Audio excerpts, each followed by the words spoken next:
कि पर्यावरण परिवर्तनशील है। नेचर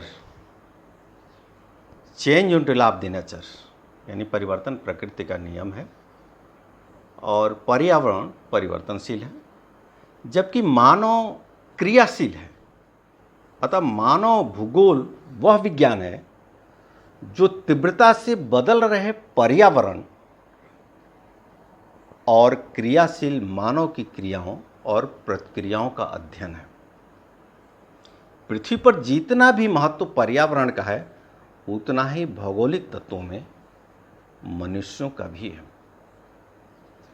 प्राकृतिक पर्यावरण की दशाएं मानव जीवन में भिन्नताएं लाने के लिए जिस प्रकार उत्तरदायी होती हैं, ठीक उसी प्रकार मानव भी प्राकृतिक पर्यावरण में परिवर्तन लाने के लिए कटिबद्ध है।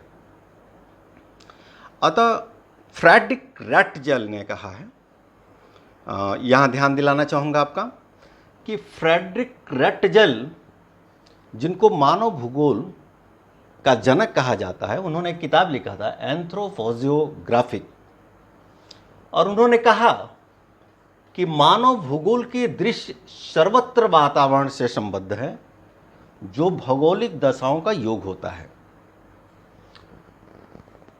उसके बाद उन्हीं की एक शिष्या थी ईसी सैम्पल, यह यूएसए की थी और यह घोर नियतवादी विचारधारा की समर्थक रही हैं और उनका मानना है कि क्रियाशील मानव एवं गतिशील पृथ्वी के परिवर्तनशील संबंधों का अध्ययन ही मानव भूगोल है। ध्यान दें, यहाँ क्रियाशील मानव एवं गतिशील पृथ्वी के परिवर्तनशील संबंधों का अध्ययन ही मानव भूगोल है। अगला देखते हैं हम लोग डिमांजिया ने कहा था कि मानव भूगोल मानव समुदायों और मानव समाजों को भौतिक वातावरण के संबंध का अध्ययन है। आइए अगले परिभाषा की तरफ देखते हैं। जीन्स ब्रोंच यह संभववाद विचारधारा के समर्थक थे।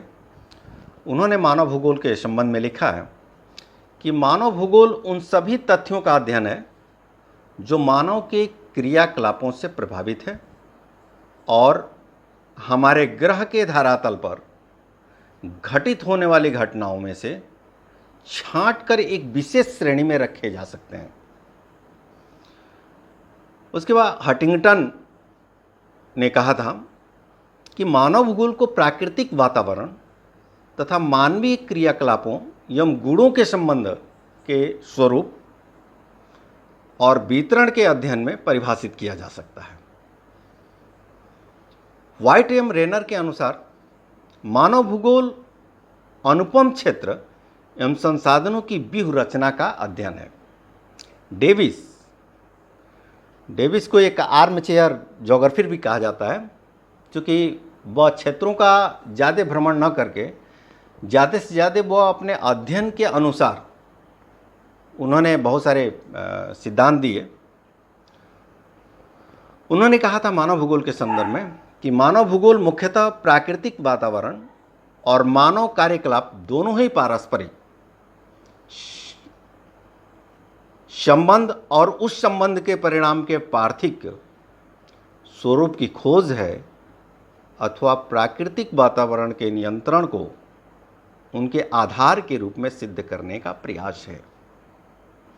अगली परिभाषा देखते हैं। डिकेंस एवं पिट्स के अनुसार मानव भूगोल तथा उनके कार्यों को समाविष्ट करता है। अब आगे देखते हैं कि मानव भूगोल की प्रकृति क्या है। मानव भूगोल भौगोलिक वातावरण और मानव जनित सामाजिक सांस्कृतिक पर्यावरण के अंतर संबंधों का अध्ययन, उनकी पारस्परिक अन्योन्य क्रिया के द्वारा करता है। ज्ञातव्य है कि भू आकृतियाँ, मृदाएं, जल, जलवायु प्राकृतिक वनस्पति, विविध प्राणी जात, वनस्पत जात, चट्टानें और खनिज भौतिक पर्यावरण के तत्व हैं। अब आगे देखते हैं। मानव भूगोल में मुख्य रूप से जो है जो दो भागों में उसको बांटा गया है, एक क्रमबद्ध भूगोल है और दूसरा प्रादेशिक भूगोल है। क्रमबद्ध भूगोल का मतलब जो भी भौगोलिक क्षेत्र हैं उसको एक क्रमबद्ध रूप में बांट करके जब हम उसका अध्ययन करते हैं तो हम उसे क्रमबद्ध भूगोल कहते हैं। और प्रादेशिक भूगोल जैसे प्रदेशों में बांट करके जब हम उसका अध्ययन करते हैं, जैसे मान लीजिए कि टुंड्रा प्रदेश है, मानसूनी प्रदेश है, भूमध्यरेखीय प्रदेश है, इस प्रकार जब प्रदेशों के रूप में हम बांट के अध्ययन करते हैं तो उसे हम प्रादेशिक भूगोल कहते हैं। और इन दोनों के बीच में हम अंतर देखते हैं।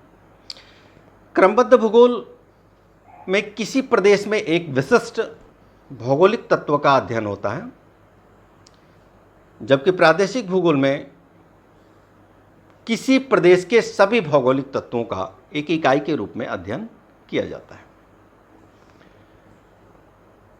दूसरा, क्रमबद्ध भूगोल में यह एक अध्ययन एकांकी के रूप में होता है, यानी इसका अध्ययन एकांकी रूप में होता है, जबकि प्रादेशिक भूगोल में एक समाकलित होता है। क्रमबद्ध भूगोल ये एक राजनीतिक इकाइयों पर आधारित होता है, जबकि प्रादेशिक भूगोल इसका अध्ययन भौगोलिक इकाइयों पर आधारित होता है। क्रमबद्ध भूगोल में खोज व तथ्यों को प्रस्तुत करता है, जबकि प्रादेशिक भूगोल यह किसी प्रदेश के भौगोलिक वातावरण और मानव के बीच संबंध को प्रकट करता है। क्रमबद्ध भूगोल इसका अध्ययन एक घटक जैसे जलवायु के आधार पर विभिन्न तथा उप प्रकार के जो निश्चित किए जाते हैं उसका अध्ययन करते हैं, जबकि प्रादेशिक भूगोल में इस अध्ययन में प्रदेशों का सीमांकन शामिल किया जाता है, जैसे प्रादेशिकरण उसे कहते हैं। अब आगे देखते हैं कि मानव भूगोल की शाखाएं, जैसा कि आप जानते हैं कि हर एक ब्रांच की उपशाखाएं होती हैं। जैसे भौतिक भूगोल की तमाम उपशाखाएं हैं, जैसे भूआकृति विज्ञान है, जलवायु विज्ञान है, समुद्र विज्ञान है, उसी प्रकार मानव भूगोल की कुछ शाखाएं हैं जिनका हम अध्ययन उसके अंतर्गत करते हैं। जैसे आर्थिक भूगोल है। आर्थिक भूगोल जो मानवीय क्रियाओं में विभिन्नता का अध्ययन तथा इन क्रियाओं द्वारा वस्तुओं के उत्पादन, वितरण और विनिमय का अध्ययन करते हैं, उसे हम आर्थिक भूगोल कहते हैं। दूसरा, जैसे सांस्कृतिक भूगोल है, कल्चरल ज्योग्राफी, ये स्थान और समय के संदर्भ में मनुष्य के सांस्कृतिक पक्षों जैसे धर्म है और उसका दृष्टिकोण का जब हम अध्ययन करते हैं तो उसे कल्चरल ज्योग्राफी या सांस्कृतिक भूगोल कहते हैं। उसके बाद सामाजिक भूगोल। सामाजिक भूगोल में जैसे मानव समूह और उसके पर्यावरण के संदर्भ में जो अध्ययन किया जाता है उसे हम सामाजिक भूगोल कहते हैं। जनसंख्या भूगोल, यह बहुत ही प्रसिद्ध ब्रांच है जनसंख्या भूगोल। जनसंख्या भूगोल में हम जनसंख्या के वितरण, घनत्व, जन्म दर, मृत्यु दर, साक्षरता, वायु, लिंगानुपात, प्रवास और जनसंख्या वृद्धि का जब हम अध्ययन करते हैं तो उसे हम जनसंख्या भूगोल या पॉपुलेशन ज्योग्राफी कहते हैं। उसके बाद से ऐतिहासिक भूगोल, हिस्टोरिकल ज्योग्राफी। हिस्टोरिकल ज्योग्राफी, जैसा कि मैं आपको बताया था कि इतिहास और भूगोल के बीच में एक सिक्के के दो पहलू हैं, और हेरोडोटस को इतिहास का पिता भी कहा जाता है। उन्होंने कहा था कि भूगोल को इतिहास के दृष्टि से देखा जाना चाहिए और इतिहास को भूगोल के दृष्टि से पढ़ा जाना चाहिए। तो ऐतिहासिक भूगोल में हमें ऐतिहासिक जो घटनाओं का विश्लेषण क्षेत्रीय तथा भौगोलिक संदर्भ में करते हैं उसे हम ऐतिहासिक भूगोल कहते हैं। अब उसके बाद आते हैं पॉलिटिकल ज्योग्राफी या राजनीतिक भूगोल। राजनीतिक भूगोल आज के संदर्भ में बहुत ही इम्पॉर्टेंट है, क्योंकि किसी भी देश के जो संबंध हैं वह हम उसके अंतर्गत अध्ययन करते हैं, जिसमें राष्ट्र है और राज्य की सीमाएं हैं, उसका विस्तार है, जो शासित भूभाग होता है उसका जब हम अध्ययन करते हैं तो वह राजनीतिक भूगोल के अंतर्गत आता है। और मैं आपको ध्यान दिलाना चाहूँगा कि जैसे हिंद महासागर की भू राजनीति, अर्थात इस समय भारत और चाइना के बीच में जो संबंध में कटुता आई है, वह चाइना चूँकि एक विस्तारवादी देश रहा है और हमेशा वह अपना प्रभुत्व बढ़ाने के जुगाड़ में लगा रहता है। तो चूँकि भारत तीन तरफ से हिंद महासागर से घिरा हुआ है, पश्चिम में अरब सागर, दक्षिण में हिंद महासागर और उसी की एक शाखा बंगाल की खाड़ी पूर्व में है, तो उस हिंद महासागर पे कब्जे के लिए, उस हिंद महासागर पे प्रभुत्व के लिए बहुत सारे देश जो है उस पर प्रयास करते रहते हैं, जिसमें चाइना भी है, यूएसए भी है और भारत का तो इससे विशेष रूप से उसको उपहार में मिला हुआ है। और आप जानते हैं कि एकमात्र महासागर, तीन महासागर हैं, प्रशांत महासागर है, अटलांटिक महासागर है और हिंद महासागर है, और हिंद महासागर वह हिंदुस्तान के नाम पे पड़ा है। आगे देखते हैं, कृषि भूगोल मानव भूगोल की एक शाखा है और मनुष्य जब इस पृथ्वी पे आया तो इस पृथ्वी पर आने के बाद से वह, चूँकि उसको खाली हाथ तो आया नहीं, पेट भी लेकर के आया, तो उसे अपने उदर पूर्ति के लिए वह जंगलों में भटकता रहा, कंदमूल खाता रहा। लेकिन कंदमूल के अलावा भी उसको ऐसे हैवी डाइट उसको चाहिए, तो उसने जो धीरे धीरे जो है कृषि का जब आविष्कार हुआ तो विश्व स्तर पे विभिन्न प्रकार के जो पाए जाने वाले पर्यावरण के संदर्भ में जो कृषि होती है, कृषि जब उसका हम अध्ययन करते हैं तो कृषि भूगोल कहते हैं। ठीक है, चलिए, मानव भूगोल का जो सबसे महत्वपूर्ण जो थॉट है, विचार है, आप जानते हैं कि विचार किसी भी देश या किसी भी सब्जेक्ट की जान होता है, उसी प्रकार मानव भूगोल में मुख्यतः तीन विचारधाराएं हैं। पहला है नियतिवाद या निश्चयवाद। मुख्यतः निश्चयवाद को यह पर्यावरण से प्रेरित है और निश्चयवादियों का मानना है कि प्रकृति सब कुछ है, अर्थात मनुष्य इसमें नगण्य है और प्रकृति का प्रभुत्व है, यानी मनुष्य जो है प्रकृति का दास है।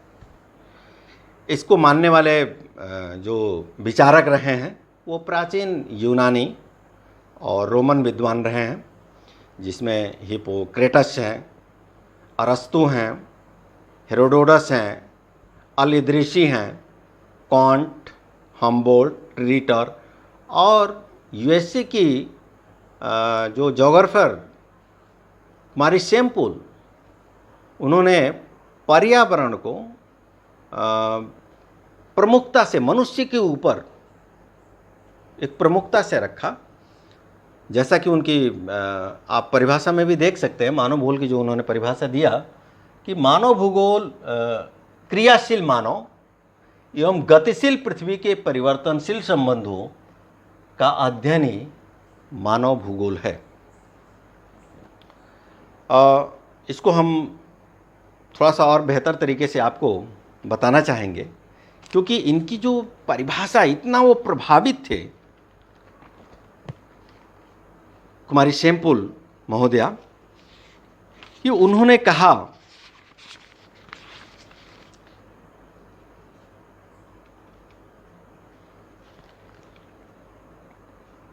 उन्होंने कहा कि नियतवाद के पोषकों में जो रेडजेलियन संप्रदाय की प्रचारिका थी ये शैम्पूल, इन्होंने रेडजेल की विचारधारा को अपनाया और उसका प्रसार किया। और उन्होंने कहा कि भौतिक वातावरण के प्रभाव में नियतवाद को मानव भूगोल का प्राण माना इन्होंने, प्राण, तथा मानव को पूर्ण रूप से वातावरण का दास स्वीकार किया। उनके आचार विचार, रीति रिवाज, धर्म आदि भी वातावरण के द्वारा प्रभावित होते हैं। लास्ट में उन्होंने कहा कि मनुष्य मोम या प्लास्टिक के पुतले के समान है।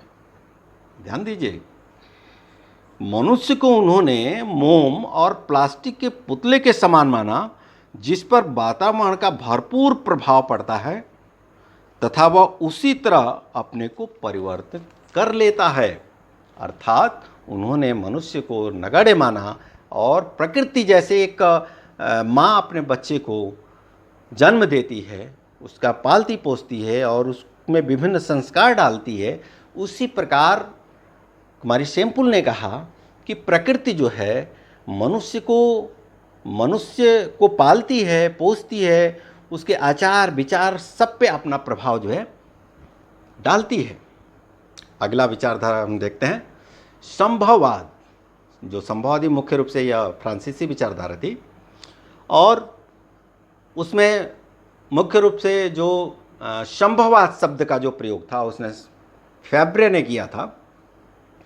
और उन्होंने कहा था कि नियतवाद का उन्होंने घोर विरोध किया, कहा कि नहीं, हम अगर प्रकृति को हम टोटली मान लेंगे तो मनुष्य नगण्य हो जाएगा। जबकि मनुष्य एक बुद्धिजीवी प्राणी है और मनुष्य जो है अपने बाहुबल पे इस पृथ्वी पर बहुत सारे कारनामे किए हैं। तो प्रकृति जो है अपने जगह पे है, लेकिन मनुष्य को हम नगण्य नहीं कह सकते। और मनुष्य अपने ज्ञान, बल और बुद्धि के से वह इस पृथ्वी पर, यहाँ तक कि हम चांद पे जा चुके हैं, मंगल ग्रह पे जा चुके हैं और इस अंतरिक्ष में हम बहुत बड़ी छलांग लगाए हैं, तो हम मनुष्य को नगण्य नहीं कह सकते। इसीलिए जो है उन्होंने नियतवाद का विरोध किया और उन्होंने संभववाद में मनुष्य को मुख्य रूप से सामने ला के खड़ा किया। और उन्होंने कहा कि मनुष्य के पुरुषार्थ, यानी उस पे मनुष्य का टोटली पुरुषार्थ पे उन्होंने अपना पूरा का पूरा जो है विचारधारा दिया। इसमें और भी फ्रांसीसी विद्वान थे, जिसमें ब्लाडिलाब्लास और उनके समर्थक ब्रोंस, इसाबोमैन और कार्ल सावर थे। उसके बाद अगली विचारधारा हम देखते हैं नौ निश्चयवाद, न्यू डिटर्मिनिज्म। ये दोनों जो विचारधाराएं, नियतवाद और संभववाद, उसके बीच का रास्ता ग्रिफिथ टेलर द्वारा दिया गया। और ग्रिफिथ टेलर ने न्यू डिटर्मिनिज्म यानी वैज्ञानिकतावाद की विचारधारा उन्होंने कहा और उन्होंने एक शब्द दिया, स्टॉप एंड गो। इन्होंने एक ट्रैफिक पुलिस का उदाहरण दिया कि जैसे चौराहे पर होता है, ट्रैफिक पुलिस का काम होता है वह जो है रोके और रास्ता क्लियर करे। जैसे लाल बत्ती खतरे की होती है और पीली जो बत्ती होती है वो आपको जो कहती है कि आप सावधान हो जाइए, और ग्रीन सिग्नल देता है कि आप जाइए। उसी प्रकार जो प्रकृति में मनुष्य को कहा गया कि आप प्रकृति को आप निगलेक्ट नहीं कर सकते, आप प्रकृति का साथ लेकर के ही आप विकास कर सकते हैं। जब तक प्रकृति को आप साथ नहीं लेंगे, प्रकृति को आप इग्नोर करेंगे, तो प्रकृति में बहुत सारी समस्याएं उत्पन्न होंगी, जैसा कि आज हमको देखने को मिलता है। जैसे ग्रीन हाउस इफेक्ट है, ओजोन परत का क्षरण है, इस प्रकार बहुत सारी समस्याएं हमारे वातावरण में देखने को मिलती हैं।